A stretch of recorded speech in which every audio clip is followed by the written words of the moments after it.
좀 더 상승세가 지속이 돼가지고 비트코인이 121선 위를 돌파를 하면은 그러면은 또한 추가로 30-40% 정도 넣을 것 같고, 그리고 만약 역대 최고치를 돌파를 한다고 하면 나머지도 다 넣을 생각입니다. 그러나 이제 1월 초부터 글로벌 통화량이 늘고 있기 때문에 4, 5월까지는 비트코인이 전 좋을 거라고 봅니다. 모자산 같은 경우는 한번 버블을 타고 올라갔다가 깨지면 그냥 그걸로 끝나거든요. 근데 비트코인 같은 경우는 계속 컴백에 성공했습니다.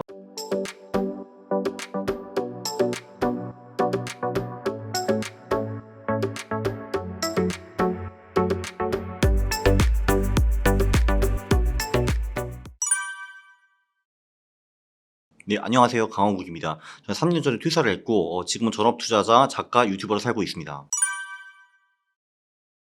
조금은 들고 있습니다. 조금은 들고 있는 이유가 뭐냐 하면은, 보통 글로벌 통화량이 늘기 시작하면은 두세 달 후에 비트코인이 따라서 오르는 경우가 굉장히 많았거든요. 근데 1월 6일 날 글로벌 통화량이 최저치를 찍고 그리고 다시 오르기 시작했습니다. 그래서 한 두 달 언저리 정도 이제 올랐거든요. 근데 1월 6일에서 한 두 달을 더 가면은 3월 초, 그리고 석 달을 더 가면은 4월 초가 되기 때문에 제가 3월 중순인가 말인가 조금 들어가 있는 상태이고요. 근데 말씀하신 것과 같이 그 비트코인이 121선 아래에 있기 때문에 본격적으로 크게 들어가지는 않았고, 그 본격적으로 크게 들어가는 거는 비트코인이 121선을 상향 돌파할 때 그때 들어갈 겁니다.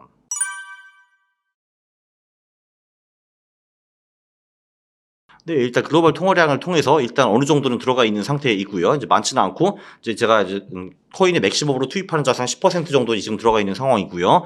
그리고 좀 더 상승세가 지속이 돼가지고 비트코인이 121선 위를 돌파를 하면은 그러면은 또한 추가로 30-40% 정도 넣을 것 같고, 그리고 만약 역대 최고치를 돌파를 한다고 하면 나머지도 다 넣을 생각입니다. 네.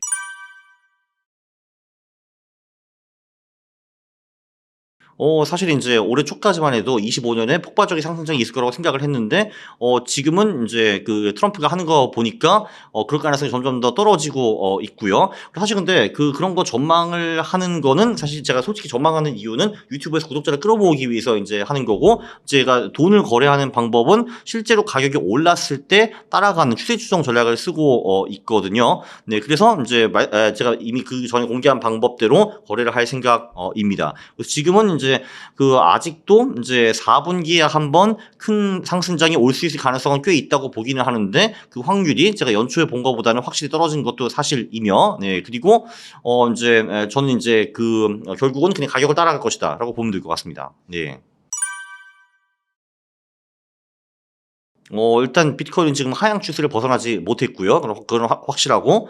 네, 그러나 이제 1월 초부터 글로벌 통화량이 늘고 있기 때문에 한 4, 5월까지는 비트코인이 전 좋을 거라고 봅니다. 그래서 좋다라는 거는 폭발적으로 두 배 상승이 있는 건 아니지만, 그래도 일단 뭐 큰 하락 추세는 없을 거라고 보고, 그래도 이제 어느 정도는 반등할 수 있다라고 저는 생각을 하고 있고요.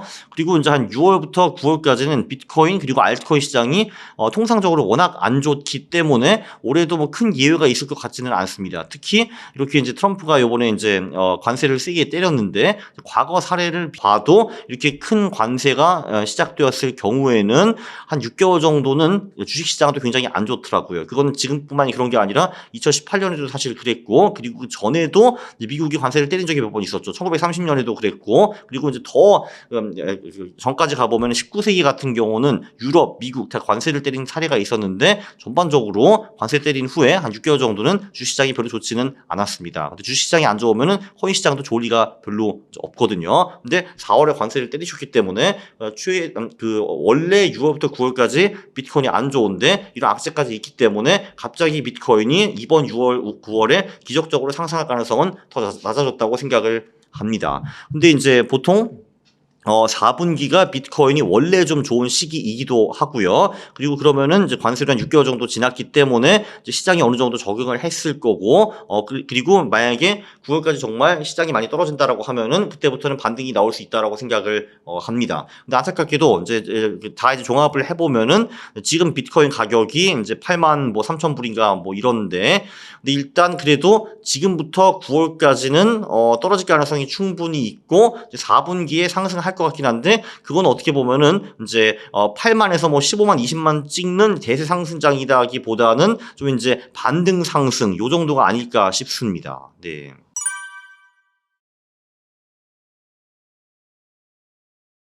아무래도 비트코인이 많이 무거워졌죠. 지금 시가총액이 뭐 거의 2조 달러 돼가고 있기 때문에 이제 수학적으로 이제 이렇게 1000%씩 계속 성장하는 거는 불가능합니다. 왜냐면 2조에서 1000%면 20조가 되는 거고 20조에서 1000%면 200조가 이제 되는 거잖아요. 이제 그러다가 또 한 번 상승하면 거의 전 세계의 모든 자산이 비트코인이라는 말이 되는 건데, 그래서 이제 이렇게 이제 5년에 1000%씩 오르는 거는 좀 어려워 보이고요. 상승폭은 분명히 줄어들 것 같기는 한데, 네, 그러나 비트코인이 일단 유한하고 더 이상 공급이 거의 안 되기 때문에 가격은 계속 꾸준히 오를 가능성은 좀 높다고 봅니다. 네, 그래서 뭐 진짜 10년 또는 20년 동안에 딱 한 자산만 투자를 하라라고 하면은 수익률 입장에서는 비트코인이 아마 기대 수익률이 제일 높을 것 같고요. 물론 근데 변동성도 굉장히 높기 때문에 그렇게 10년, 20년 동안 비트코인을 보유하는 거는 굉장히 스트레스풀한 작업입니다. 그래서 이제 그냥 전 재산을 비트코인에 넣는 거는 제가 전혀 추천하지 않고 있고요. 자산의 일부를 넣고 나머지 자산은 전통 자산인 뭐 주식, 채권, 금 이런데 분산 투자하라고 저는 늘 강조하고 있습니다.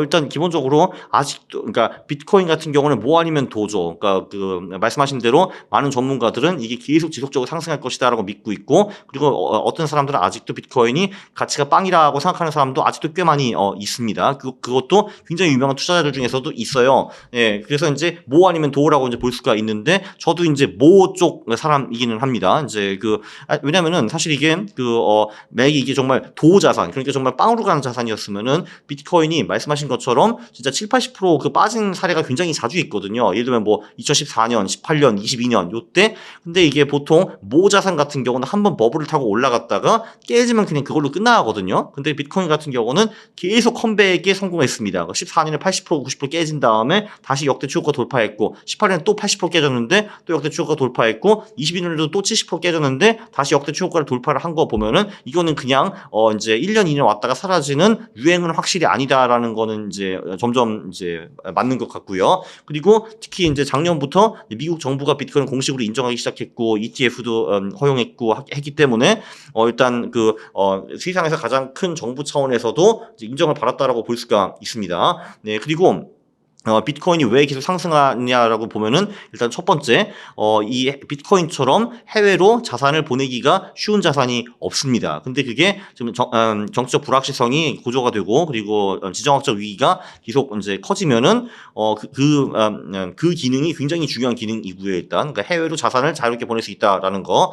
그리고 이제 두 번째는 이게 기축 통화라는 게 생기면은 그게 한동안 가는데 언젠가는 기축 통화가 무너지게 될 수밖에 없습니다. 왜냐면은 지금 이제 미국 달러가 이제 기축 통화인데, 그거를 발행하는 정부는 그 기축 통화를 계속 끊임없이 찍어내 가지고 이제 본인의 니즈를 충족하겠다는 그 유혹을 벗어날 수가 없거든요. 그래서 기축 통화는 한번 생기면은 한동안 갑니다. 이제 100년 가는 경우도 있고 더 이상 가는 경우도 있는데 결국은 망합니다. 근데 지금 미국 달러도 그 마지막 단계에 이제 거의 와 있습니다. 부채가 더 이상 통제가 안 돼요. 계속 이제 발행을 하는데 언젠가는 사람들이 그 기축 통화를 안 믿게 되죠. 그럼 기축 통화가 붕괴하면은 늘 어떻게 해왔냐 하면은, 그러니까 뭔가 신뢰가 있는 수단으로 다른 화폐를 만들어낼 수밖에 이제 없습니다. 이제 그게 지금까지는 통상적으로 늘 금이었어요. 그래서 화폐를 금에 연동해 가지고 발행을 하면서 다시 신뢰를 이제 불어일으키는 경우가 대부분이었는데, 근데 사실 금도 치명적인 약점이 몇 개가 있습니다. 예를 들면 거래할 때 쓰기가 어렵다는 거, 무겁기 때문에, 예를 들면 내가 중국 사람인데 브라질에서 뭘 산다 하면은 맨날 그때마다 금을 보내고 받고 할 수가 없거든요. 그럼 이제 어떻게 되냐면은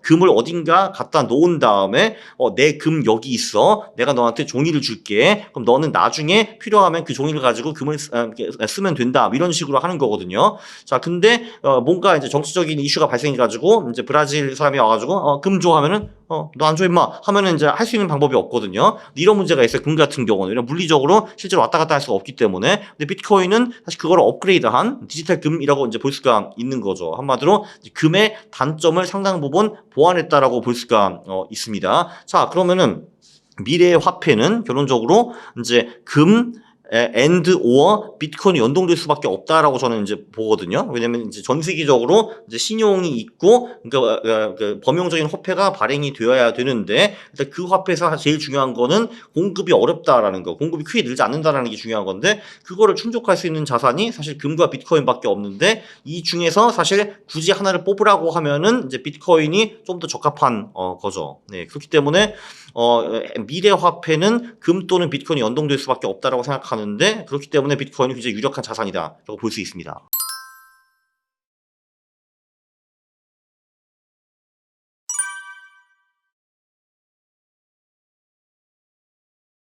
뭐 이제 그들이 말하는 거는 늘 뭐 사실 이런 거죠. 그러니까 이 모든 것에서 이제 불구하고 이제 비트코인은 미국 달러를 대체할 수 없다라고 생각하는 사람들이 아직도 굉장히 많이 있고, 빌 게이츠도 그 중에 이제 한 명입니다. 빌 게이츠도 공식적으로 나와가지고 비트코인의 가치는 빵이다라고 말씀을 하신 적이 있어요. 그리고 이제 아무래도 마이크로소프트는 그 정신을 이제 물려받았다라고 이제 볼 수가 있죠. 그리고 이제 변동성이 심하다라는 이제 말도 이제 많이 나오고 있고요. 네. 그래서 이제 그들은 야 이게 미국 달러가 있는데 굳이 왜 그런 비트코인 같은 게 필요하냐라는 그 주장인 거고, 그리고 사실 미국이 그 미국 달러의 득을 엄청나게 많이 받아왔죠. 솔직히 말해서 미국은 이제 제조업을 안 한다 하더라도 그냥 달러를 찍어가지고 뿌려가지고 이제 본인들이 원하는 걸 다 살 수가 있었거든요. 그리고 이제 그 체제를 이제 유지하기 위해서 이제 막강한 해군을 보유하고 뭐 이런 식으로 했는데, 이제 제가 보기에는 그 체제가 이제 엄청 오래 갈 수는 없다라고 생각을 합니다. 근데 그들은 그 체제가 좋기 때문에 계속 이제 US 달러를 옹호하고 그것에 이제 경쟁자라고 볼 수 있는 비트코인을 배척하는 거죠. 사실 근데 이게 기축통화라는 게 그냥 역사를 보면 대충 다 나오거든요. 왜냐면 이게 미국 달러가 첫 번째 기축통화가 아니에요. 이제 그 전에도 이제 뭐 영국 파운드도 있었고, 뭐 저기 네덜란드 길더도 있었고, 그 전에는 이제 뭐 그 스페인 은화가 많이 쓰였고, 이제 그 전에는 이제 비잔틴 금화가 쓰였고, 이제 그 전에는 이제 로마 금화가 쓰였고 이렇거든요. 근데 사실 결말은 늘 똑같았어요. 이제 그 기축화폐를 발행하는 그 정부에서 이거를 좀 더 많이 찍어내가지고 이제 우리 문제를 해결하자, 그런 유혹을 벗어난 정부가 지금까지 한 개도 없습니다. 그래서 이제 금화 같은 경우에는 일부러 그냥 부순물을 섞어가지고 이제 금화를 부풀린다든지 이런 식으로 해가지고 결국은 인플레이션이 생기고 그 기축통화가 결국은 사라지는 이제 이런 그 과정을 늘 밟아왔거든요. 지금 미국 달러 살인 뿌리입니다. 그거를 인정하기 싫은 거죠, 그들은. 일단 첫 번째는 개인의 축제. 그러니까 지금 가족분들이 이제 밈코인도 발행을 했고, 그리고 코인 회사도 이제 차렸고요. 이제는 뭐 채굴 쪽에도 진출한다라고 이제 하더라고요. 그리고 실제로 본인도 밈코인을 통해 가지고 큰 돈을 벌었을 겁니다. 사실 밈코인이라는 게 그 무에서 유를 창출한 거잖아요. 그래서 그 유를 팔아 가지고 꽤 많은 돈을 조달을 했을 거 아니에요. 근데 일단 그게 하나 있고, 그리고 이제 사실 대통령 요번에 되기 전에도 이제 뭐 예를 들면 NFT 같은 거 발행을 해 가지고 팔기도 했고, 그래서 실제로 이제 그 돈맛을 본 다음에 이게 되는구나 라고 생각을 하는 게 분명히 있었을 거고요. 그 두 번째는 트럼프도 제가 조금 전에 말씀드린 그걸 다 알고 있거든요. 당연히 그도 이제 지금 미국 달러가 이제 이런 식으로 이제 머지 않았다. 그러면 이제 미국이 다음 화폐를 주도하기 위해서는 어차피 다음 화폐는 금 아니면 비트코인 기반으로 구성이 될 수밖에 없는데, 그럼 일단 두 개를 일단 모아보자 이런 식으로 생각을 할 수도 충분히 있는 거고요. 그리고 이제 세 번째는 미국 부채가 좀 걷잡을 수 없이 커지고 있는데 그 부채를 어느 정도 없애는 방법은 사실 자산을 키워가지고 그 자산으로 부채를 갚는 방법도 사실은 있거든요. 근데 이제 어떻게 보면은 비트코인 가격이 엄청나게 뛴다 하면은 이제 미국 정부가 비트코인을 많이 가지고 있으면은 그걸로 부채를 어느 정도 갚을 수도 있는 거죠. 물론 요거의 확률은 저는 낮다고 보기는 하지만 그래도 0%는 아니기 때문에 그러니까 이런 게 전부 다 맞물려 가지고 그러니까 트럼프가 보기에는 비트코인 나쁘지 않은데라고 할 수도 있습니다. 네 번째 하나가 더 있네요. 그 비트코인 업자들한테 돈을 많이 벌었습니다. 그러니까 이제 정치 자금으로서 그것도 하나 있죠. 요약을 하면은 첫 번째는 본인의 축제, 두 번째는 이제 미래의 화폐 확보, 세 번째는 자산을 키워가지고 부채를 갚자, 그리고 네 번째는 이제 정치 자금 많이 벌었다. 그런 것 같은데요. 네. 그러니까 제가 조금 전에 이제 비트코인이 디지털 금이라고 말씀드리기는 했는데, 근데 시장은 아직 그 뷰를 완벽히 받아들이지 않았어요. 그래서 실제로 비트코인이 움직이는 거는 나스닥과 가장 유사하게 움직이거든요. 그래서 요즘 나스닥이 깨지고 있고 비트코인은 더 깨지고 있습니다. 그래서 일단 단기적으로는 그 나스닥에 악영향을 지출 수 있는 이제 모든 요소들이 비트코인에도 똑같이 거의 악영향을 준다라고 볼 수 있을 것 같고요. 그리고 아시다시피 이제 나스닥 같은 경우는 최근에 이제 그 무역 관세 이슈 때문에 엄청나게 많이 깨졌고요.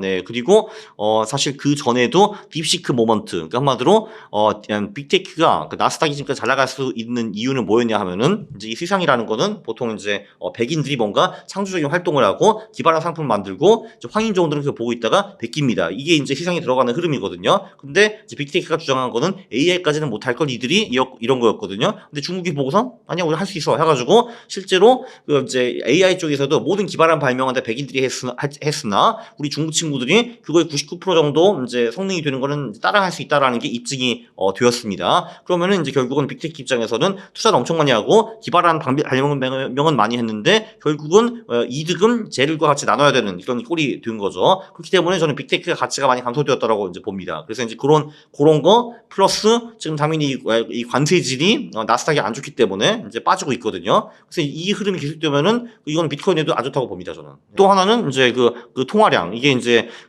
각국 통화 정책이 어떻게 갈지 이제 잘 모르기 때문에 기본적으로 뭐 돈이 세상에 돌아야지 이게 비트코인으로 흘러가는 거거든요. 근데 돈이 별로 안 돌면은 비트코인 말아주고 비틀려질 수밖에 없죠. 네.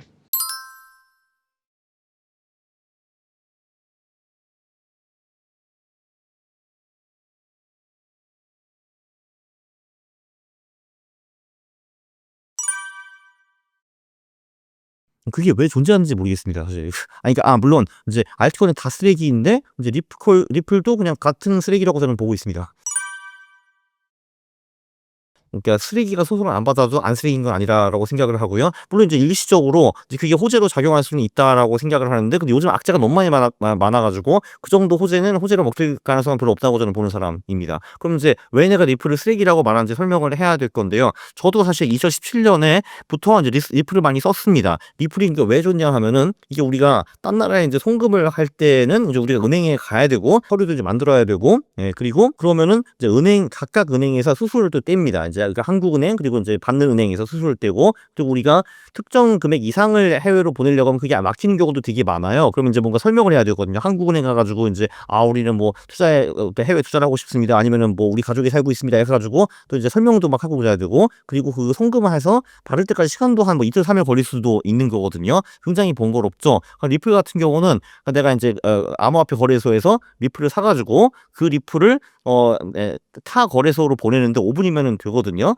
저는 그때 보면서 되게 획기적이다라고 생각을 하기는 했습니다. 여기까지는 굉장히 좋았는데 근데 문제는 지금 스테이블 코인이 있거든요. USDT 뭐 이런 것들. 근데 그 스테이블 코인이 리플보다 훨씬 더 좋거든요. 왜냐면 리플 같은 경우는 문제가 뭐냐? 내가 리플을 사가지고 그러니까 해외 또는 다른 거래소로 이제 보낼 때 비록 5분이면 도착을 하긴 하지만 그 5분 내에서도 리플이 이제 많이 치솟거나 떨어질 수도 있는 거잖아요. 사실 암호화폐이기 때문에. 근데 스테이블 코인은 그런 위험이 없어요. 왜냐면 그냥 달러와 연동이 되어 있기 때문에. 그러니까 나는 본 거죠.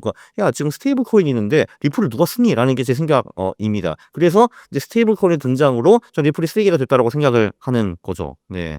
이러면 내가 이제 해외 송금하고 싶어. 그러면은 내가 굳이 원화를 가지고 리플을 사가지고 리플을 해외로 보내는 것보다는 그냥 스테이블 코인 USDT를 만들어가지고 보낼 수 있거든요. 그게 훨씬 난데 내가 리플이 왜 필요하냐 이거죠. 네. 그리고 해외에 있는 유저들도 마찬가지고요, 당연히.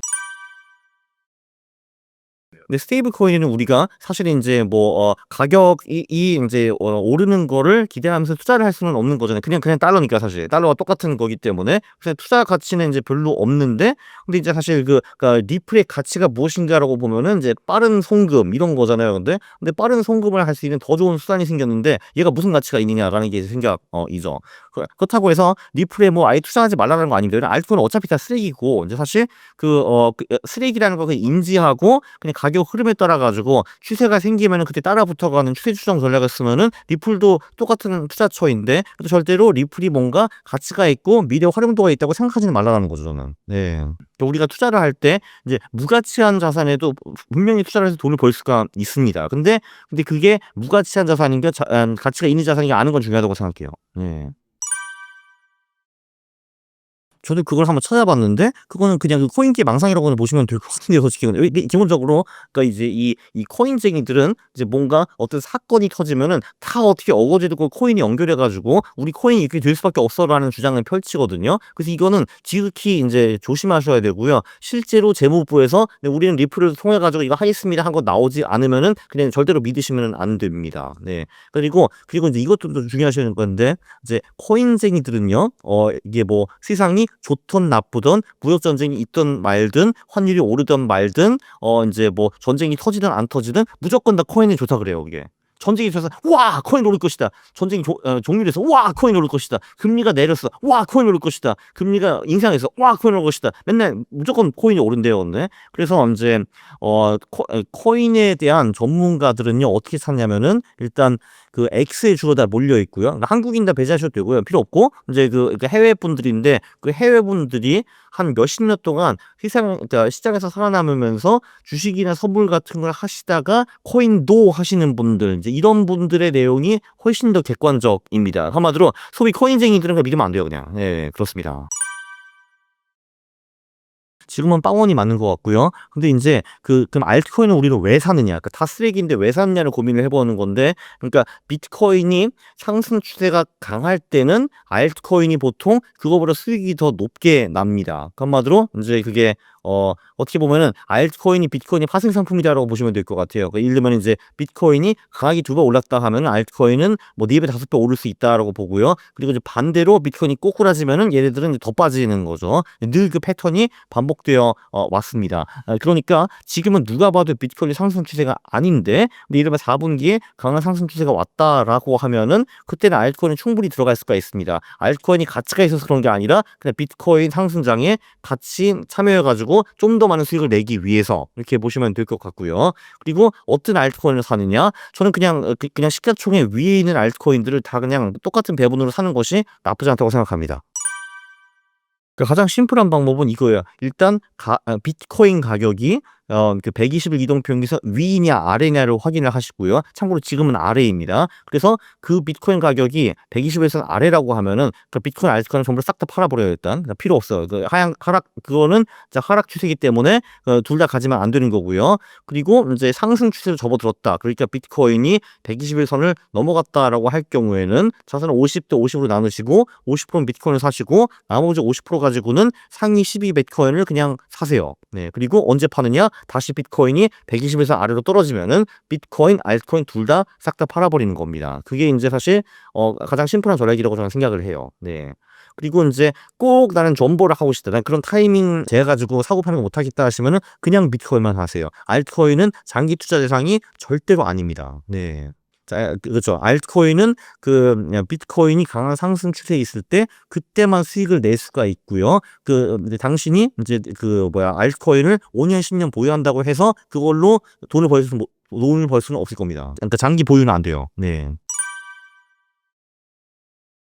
그래서 인제 저희도 그런 걸 만들고 하고 있어요. 이제 하고 있고 저도 실제로 이제 투자를 하고 있는데 이게 한마디로 이제 당연히 이제 내가 만든 전략이 아니면은 일단 믿을 수가 없는 거죠. 그래서 물론 인제 그 전략의 논리를 살펴봐야 되는 거고 이제 그 전략이 그럴듯하다라고 하면은 실제로 돈을 투자를 하는데 일단 적게 넣어 보시는 걸 추천을 드립니다. 근데 이제 그게 돈이 벌린다 하면은 쪼금씩 더 투자금을 늘려가는 방법으를 선택을 해야겠죠. 이제 보통 그런 전략들이 나오면은 이제 이 전략들의 과거 수익률, 그러니까 과거 수익률이 아니라 정확히 말하면 백테스트 수익률. 그러니까 이 전략을 우리가 과거 그대로 투자해서 얼마를 벌었을 것이고, 그리고 이 전략이 잘 안 먹혔을 때는 몇 프로 깨졌을 것이다. 이런 게 나와야 되거든요. 근데 그거 보면은 이게 괜찮네라고 이제 생각을 하시면은 일단 돈을 넣어 보시되 이제 그때부터 실제로 그 과거와 이제 엇비슷한 이제 엇비슷한 수익률과 손실이 나오는지 한번 확인을 해 보시고 과거를 얼추 비슷하냐 하면은 이제 그때부터 조금씩 더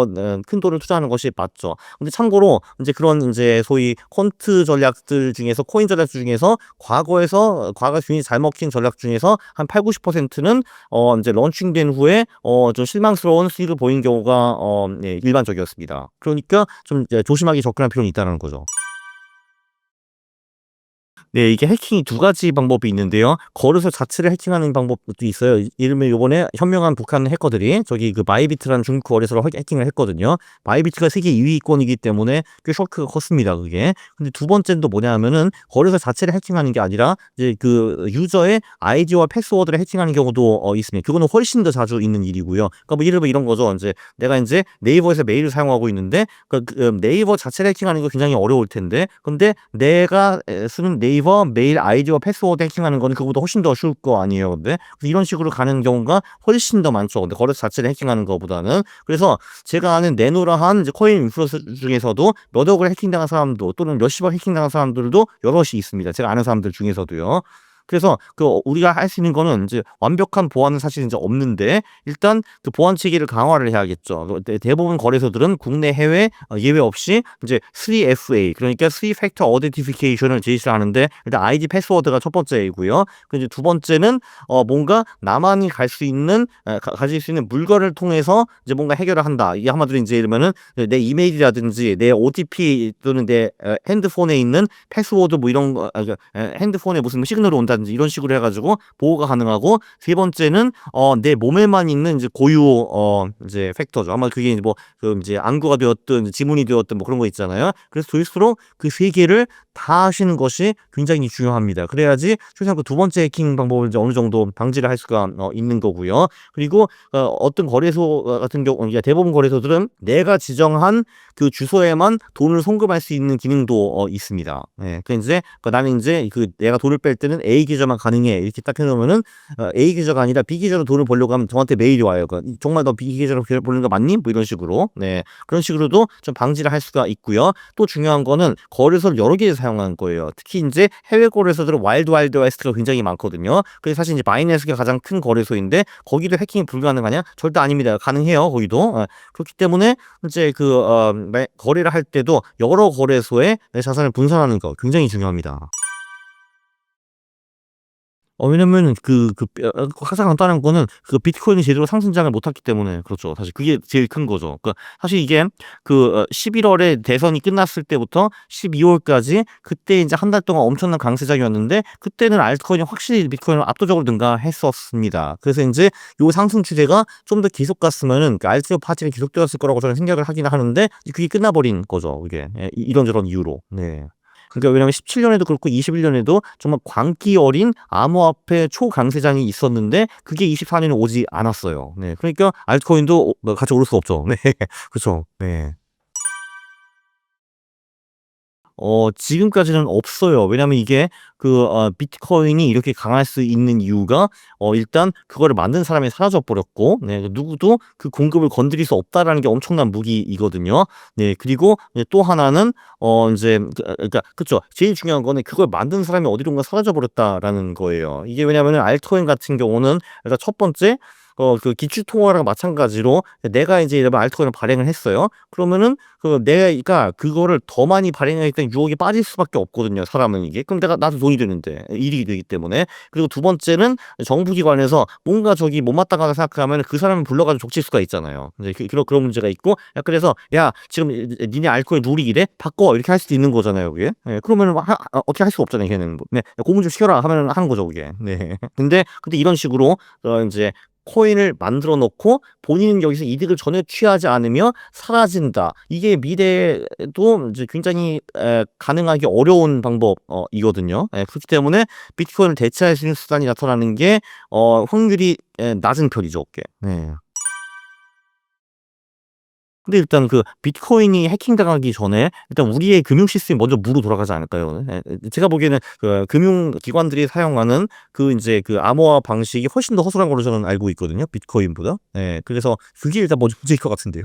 예. 그리고 양자 컴퓨팅 기술이 발전해 가지고 이제 해킹 기술 창 기술이 인제 발전을 하면은 방패 기술도 분명히 생깁니다. 왜냐하면 이제 어떤 정신 나간 사람이 해킹하는 툴만 제공하고 이제 방어하는 툴을 제공을 안 하겠어요. 우리가 사실 그냥 기존 컴퓨터 같은 경우도 해킹 툴도 있고 안티바이러스 프로그램이 있는 것처럼 그런 식으로 결국 갈 수밖에 없다고 저는 이제 봅니다. 일단 최근에 인플레이션이 있었던 게 2022년 딱 한 번이었는데 그 한 번도 못 버틴 거를 보면은 이제 그거는 인제 논리적으로 설명이 가능한데 현실에서는 전혀 검증되지 않았다고 볼 수 있습니다. 2020년 딱 한 번도 못 버텼거든요. 비트코인이. 네.